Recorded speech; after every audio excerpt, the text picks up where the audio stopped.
Hello, everyone. Welcome to our FemCity class today. We do this every Monday. Today's topic is how to find your voice in 2025 with Helen Snell. And Helen is going to share some amazing things with you, which are going to get you prepared into 2025 about sharing your voice. And this is for many different things in your life, but in particular, it's going to be great for your business and for sales and sharing authentically you and connecting with people. So Helen, welcome to our class. I am going to add in this. Look at that.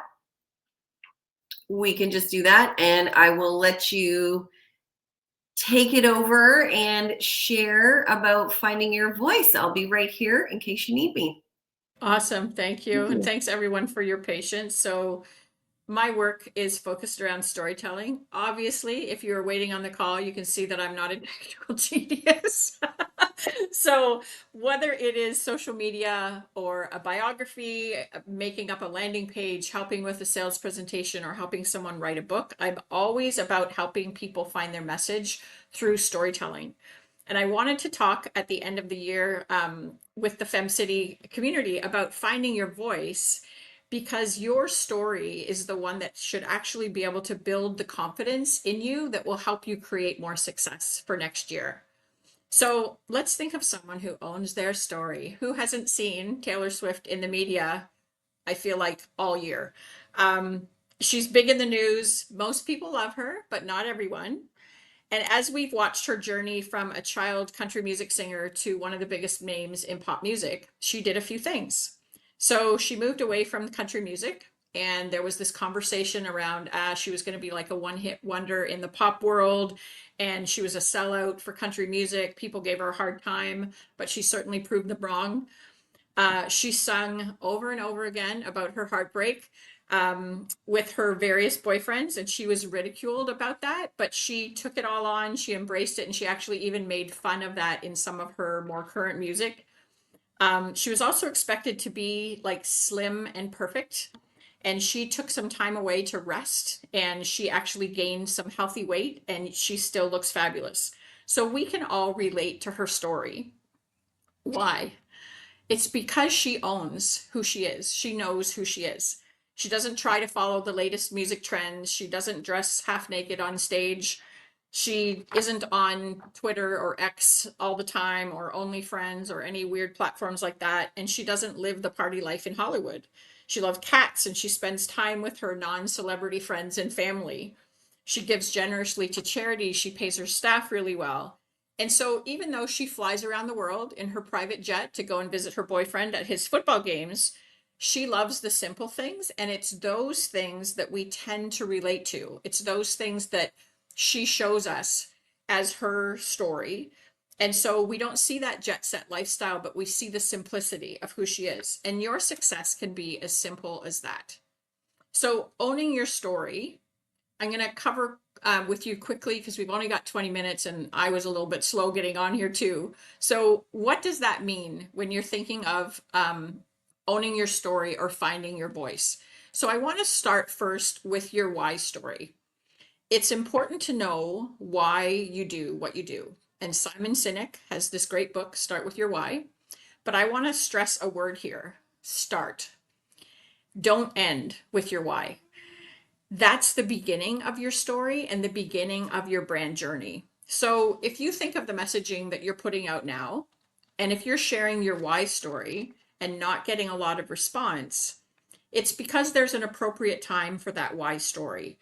Your why should enter into a sales conversation, perhaps, when you're trying to relate to someone, when you're trying to share your expertise or your credentials, or maybe, proof of effectiveness if you're a product of the product. If you're in the fitness industry and you followed a certain fitness regime and it shows, that's your why story. Or if you're in the beauty industry and you use these great products and you look fabulous, that's your why story. I did this and became a representative because of this. Or maybe, you're a social media strategist and you have proof of 100,000 followers on social media.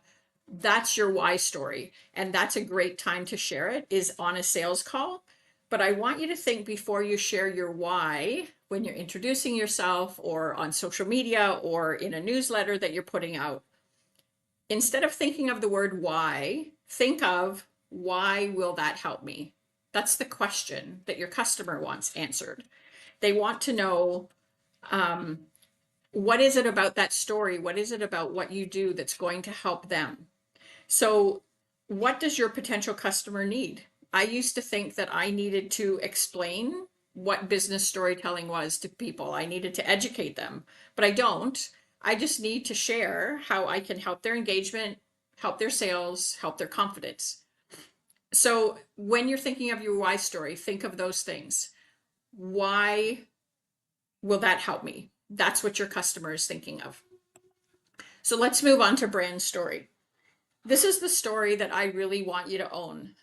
What makes you deliver your service or your product the way no one else can? It is you. That will sell you to the right audience. So, what is your brand story? Your brand specifically can be your color, your logo, your font, all of those kinds of things. But your brand story is actually the message that you share that shows people something called your unique value proposition, UVP. That's what gives you your voice. So years ago, I hosted an event with some fellow Fem sisters in Ontario called Brand Aid. I think it was maybe about 10 years ago. And it was when I was just first starting out with my career in copywriting and ghostwriting. But I had discovered in the business that I was running at that time, I was part of a multi-level marketing business, how to kind of have my own story within the larger company story. And I knew that others needed to learn that too. And I was right. There was over 100 women that turned up that day. So we offered somebody who talked about color and font and logo and those kinds of things, standard stuff, but still important. We had somebody talk about the intricate decisions they had made in designing their business card. One thing I remember is why the corners were rounded on their business card instead of square. There was so much thought that she put into this whole conversation. And then one of the speakers that I asked to come was a little bit different. She actually spoke about standing fully in her sexual kink. She wasn't a relationship coach or a sex coach. She was a business coach, but she absolutely owned that. It was her brand. And she was going to attract people who wanted that freedom of expression, or maybe people who really wanted to be bold in their business statement, or those who wanted to live their life a little differently, like she did. Your brand story doesn't have to be that extreme or that bold. But after that webinar, I actually dug in even more. I trained in storytelling and became certified as a communication coach and trainer. I learned copywriting and ghostwriting and blogging and so much more. And I keep learning. I'm crawling slowly through a book on neuroscience right now and how that affects our sales brain. But not everyone is wired quite the same as me. There are other copywriters and ghostwriters out there, but I came to realize that this love I have for learning, this equal right brain, left brain balance that I have between creativity and science, and the empath and the human design reflector that I am, all make me perfect for my work and make me do my work very differently than anyone else. So your brand story encompasses your mission and your vision and your personality all wrapped up. I know people who post regularly about things like coffee or tacos. Maybe they're sun worshippers, or a friend who has similar interests to me who posts about her dogs and her love of snow. So sure, someone who loves tacos is going to relate to the person who obsesses over them. That's a fun byproduct when you share your interests, but they don't actually have to like tacos to appreciate who you are. You don't have to like cold winter walks in the snow to work with me, but you know who I am and you know what I value. You know that I stand firm in what I like, and that gives you confidence to deal with me. So finding your voice in business is standing in who you are. Imperfect, quirky, brilliant, funny, stoic, unique. The story of your brand gives you the confidence to go out into the world and go after it. And it gives the others that you meet confidence to work with you. So I mentioned mission and vision. So I want you to think of your vision like a dream.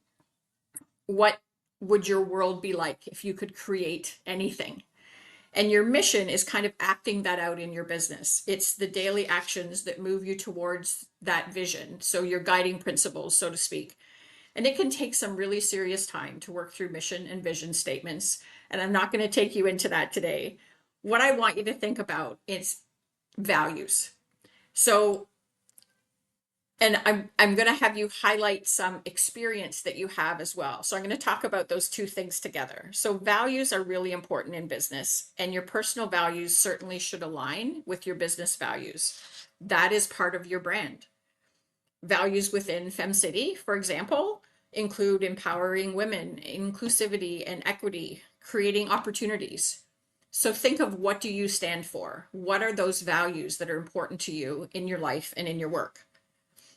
So as I mentioned earlier, you do your business like no one else, but I want you to think of your brand story considering the life experience that you also bring with you and your business experience from your past. So we often don't think about how that affects our work and what we do, but that makes your coaching different. If you came from a trauma background, or maybe you have a Christian perspective in your coaching, it makes your approach to healing different. Maybe you were at one time homeless or addicted, or maybe you bring some kind of corporate background and common sense approach to your healing modalities. That creates a very unique picture. So remember that no one else is like you in the whole world. So no one else does their business quite like you.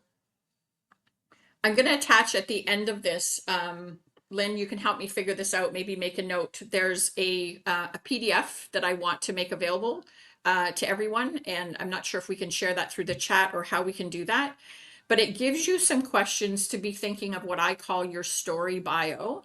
And so you can use that to reflect on things like your past experience that I just mentioned, your values. There is, I actually have a link for a guided video that takes you through that as well. It's no cost, but you do have to join my client portal to get that. But this page here gives you just kind of some of the basic things that we cover in that. So thinking about your personal details, do you want to talk about if you're a parent, do you want to talk about your children? Do you want to talk about a lifestyle of travel, pets? As I mentioned, your background, you're going to think about your audience, who you're talking to, the problem that you solve. You're going to talk about things like hobbies, and if you do any philanthropic work, mentors that you've had, and values. So just kind of as a quick starter to that, think of these three things. So think of a hobby that you have. Think of one thing that you bring into your business from past life experience or business experience, and think of one important value that you have in your life. Do a quick brain dump, write that down, and then keep coming back and revisiting that. Ask the universe, if you do a daily meditation, to show you those things that are unique about you and that align with your work, and keep building on this story and this voice that you're trying to find. So here are some examples for me. So I have corporate experience in my background in the electrical industry. So that's actually helped me write blogs for technical companies that I've worked with. And I consulted with a national company 2 years ago to help refresh their website and their social media to adopt a more personal approach. So I had enough experience to know the general terminologies to get me on track with their product offerings. I knew how to deal with all of the different elements in a corporate environment, all the different people that were involved in the decision making. And I also had the personal story expertise that they needed. So that's how my background could come in and help my work. As far as a value, one of my high ranking values in life is truth. So I got pretty bent out of shape over the last several years in Canada with the lack of truth and transparency with our government. And I also want people to be truthful with me in business. And I don't hide that. If somebody is offering me something, is that the whole package, or do I have to pay for extras? If you're going to say you're showing up for something, show up. Those things are very important to me.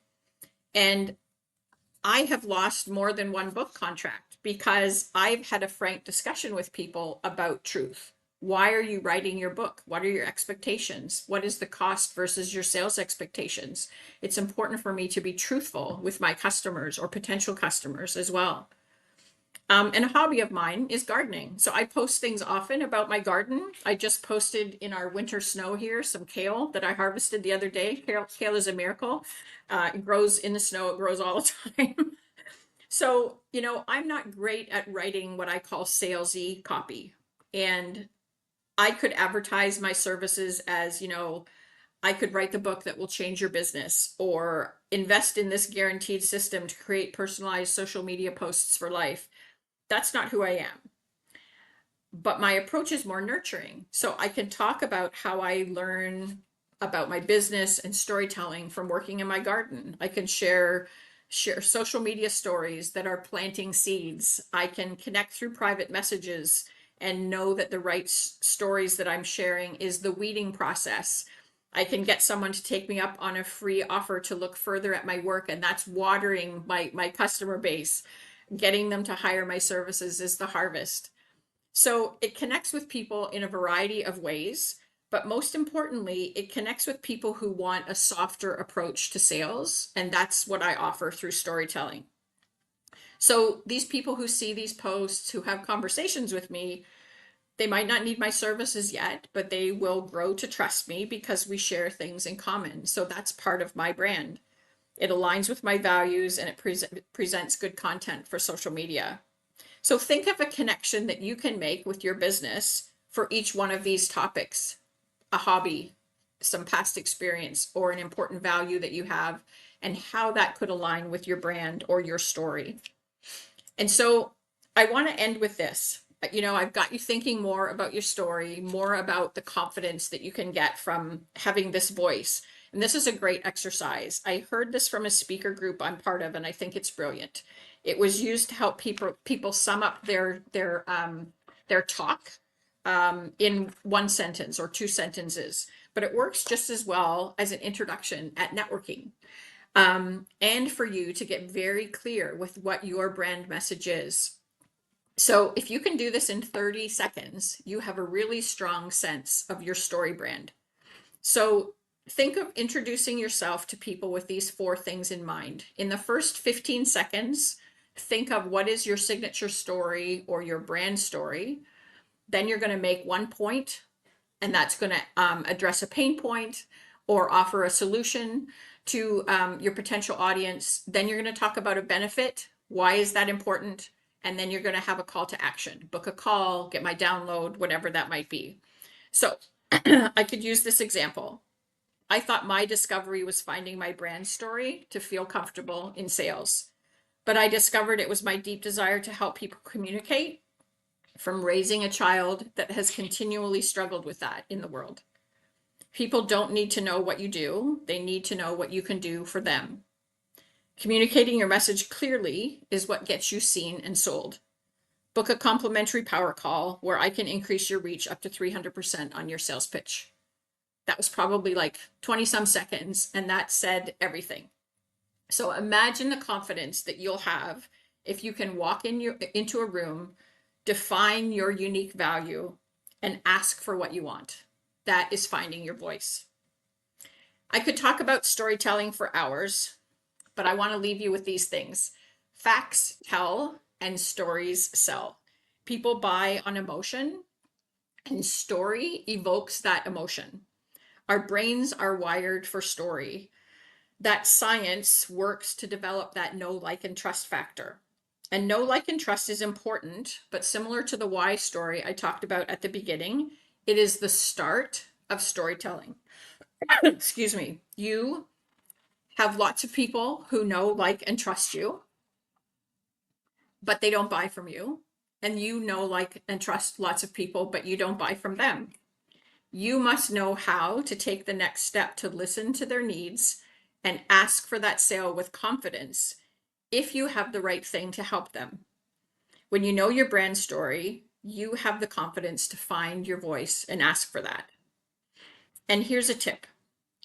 Story works in a sales conversation to also overcome objections. If you tell a story, it changes the brain. So there are so many more types of storytelling and different ways to use them, but this is a good story to own for next year. Step into your story by truly embracing your values, establishing your uniqueness, and having confidence in what you can do that can help other people. That is owning it. You can connect with me through my website, my email, and I've provided my link tree as well. If you're curious to learn about my podcast, book a coffee chat, or sign up for any workshops. I've got one coming up this Wednesday night if you're curious to inquire about that. And that is all. I'm coming back. Thank you, Helen. Thank you for that. I have a couple of little comments. I'm going to check the chat here. If anyone has something to add, a comment or question, please do. If you have a couple more minutes, Helen, can we just talk about a couple pieces of that kind of got me excited? Yes. Thank you.